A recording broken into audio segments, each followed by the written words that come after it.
On October 13, 2023, Israeli strikes in southern Lebanon killed Isam Abdallah, a Reuters journalist.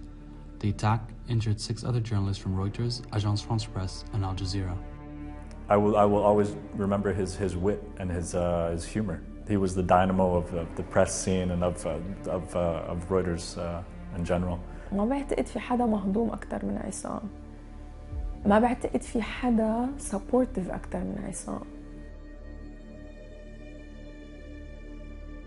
Human Rights Watch investigated the attack to determine the cause, who carried it out, and its legality.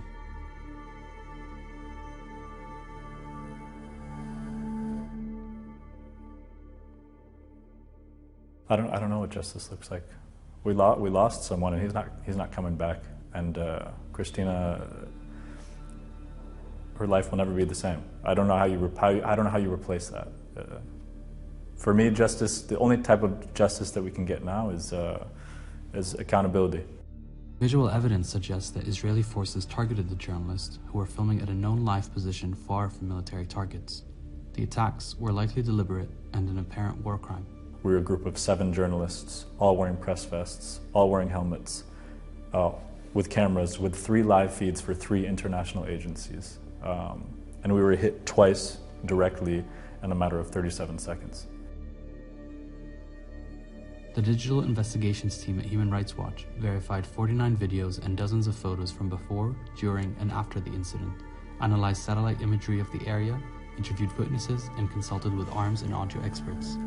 Among the visual evidence collated by Human Rights Watch is the feed from the cameras of the journalists who were there that day.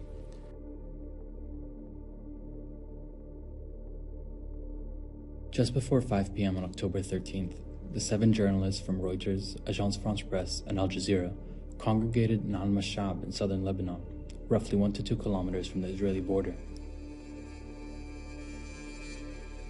كمان كانت بالنسبة لنا كان موقع جيد لأنه قادرين عم نقدر نصور القصف من دون ما نعرض حياتنا للخطر. They were there to report on clashes between the Israeli military and Lebanese and Palestinian armed groups in southern Lebanon. When we arrived around 5 p.m., we were really only just filming this huge pillar of smoke that was coming, rising up beyond the hill to our south along the border. And maybe about 15 minutes later, we started to see incoming shelling from the Israeli side hitting the areas in Lebanon along the border. We were calm, collected, working as safe as you can in this kind of environment. Evidence reviewed by Human Rights Watch indicates that the Israeli military knew or should have known that the group of people they were firing on were civilians.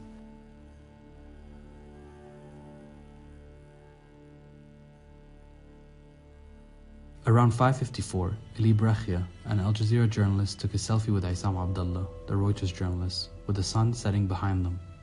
"Good evening," Eli texted in Arabic. So around a little bit before 6 p.m., about 1 minute before we were hit, there was what looked to be tank fire fired from the Hanita military base, fired across the valley into a hilltop, basically. Maybe 1.5 kilometers away from us. And I took out my phone to take a video of it. And basically, as soon as I took out my phone to take a video, I was going to inform our newsroom about the development. And as soon as I took out my phone, we were hit the first time. But basically, big explosion. The first one. I looked to my right and I saw my colleague Christina on the ground screaming and just saying I can't feel my legs. Human Rights Watch has verified footage from 4 cameras that captured the first attack. The first strike directly hit and killed Isam Abdallah, who was near the short rock wall. بشوف لهب وتراب، بعدين بسمع الصوت، بشوف كريستينا وبشوف عصام، وبعدين بركض بالاتجاه المعاكس، بروح عند السيارة، سيارتنا سيارة الجزيرة، بقعد حدد السيارة شوي وبعدين بقول لا السيارات هني أهداف بالتدريبات هيك بيقولوا لك. فأنا وعم بركض لأبتعد عن السيارة نزل الصاروخ الثاني بالسيارة وانفجرت كلها يعني، وهيدا يلي عمل لي كل الشظايا من الجهة الخلفية لأنه أنا كنت عم بركض لأبتعد عنها. Getting hit once or firing once could be a mistake, but there were two direct shots at us, so you can't say that's a mistake. Audio analysis, witness testimony, and satellite images reviewed by Human Rights Watch suggests that at least one munition was fired from Israeli territory, approximately 1.5 kilometers to the southeast. Analysis of the video taken in the minutes before the attack further suggests that the group was targeted by Israeli military. 3 cameras captured the same scene, but in each one, light appears to be either static, blinking, or absent, depending on the camera.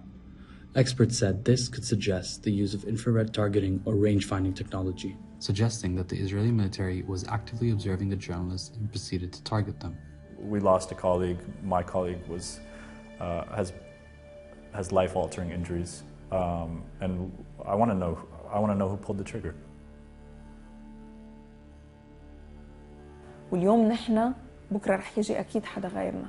العدالة هي انه يتحاسبوا يلي قاموا بكل هذه الجرائم. Since Human Rights Watch began this investigation, 2 journalists, Rabia al-Ma'mari and Farah Omar, were reportedly killed in an Israeli strike in the southern Lebanese town of Tar Harfa, some 2.3 kilometers from where Isam Abdallah was killed. At least 61 journalists have been killed in the hostilities in Israel and Gaza, according to the Committee to Protect Journalists. The committee said that the first month of hostilities marked the deadliest month for journalists since they began documenting journalist fatalities in 1992. Journalists are protected under international humanitarian law against direct attacks. Targeting journalists constitutes a breach of the Geneva Conventions. Intentionally or indiscriminately attacking civilians is a war crime.